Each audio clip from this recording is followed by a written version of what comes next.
As an archaeologist and an educator, I get to share my passion for the past and discovery with my students. Archaeology is dynamic, engaging, relevant, and innovative. It connects the past to the present, helping students understand how the world around us has changed into what we see today. It's also a way to draw students into the class, because they can find something that excites them. Whatever their interest, it can help to illuminate the larger story of humanity. We're providing the opportunities for individuals who want to get involved in this work to have a formalized introduction and means to really look and take charge of their history. It shows us that everyone leaves traces of their life behind, even in the minutiae of everyday life. But those traces help us to tell the story of humankind. That's what archaeologists do.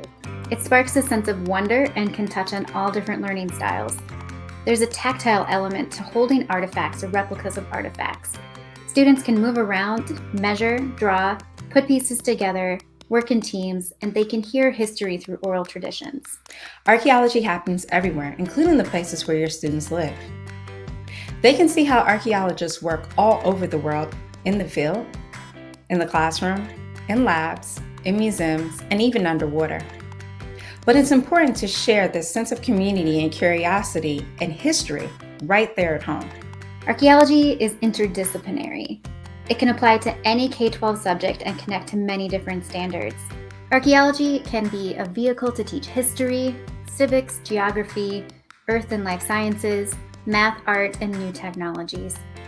It emphasizes the importance of strong analytical and writing skills for all students to build interpretations and share their discoveries.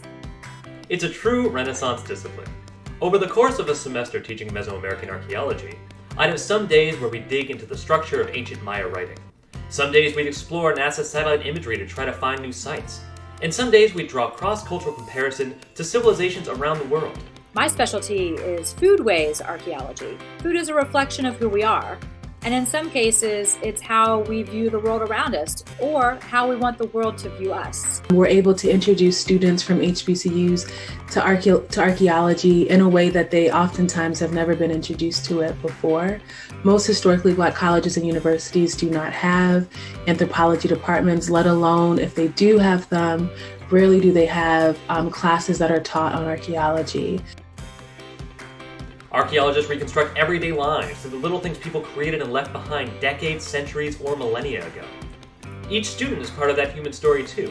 We can look to the past to see the end process of bigger social and political movements and see how people in the past dealt with those. Teaching archaeology inspires the next generation of archaeologists. My students have a chance to see themselves in me. I'm a living example of the type of scientists that they can also become. They might think to themselves, that's something I can do and that I'm interested in. Really changing the face of archaeology, and we're doing it from a ground up perspective. When I teach children, I've seen their faces light up when they realize that they've discovered a new way to understand a subject that they otherwise struggle with. There's usually a eureka moment that crosses the face of a student when they relate to the material. That's the most gratifying moment as an educator.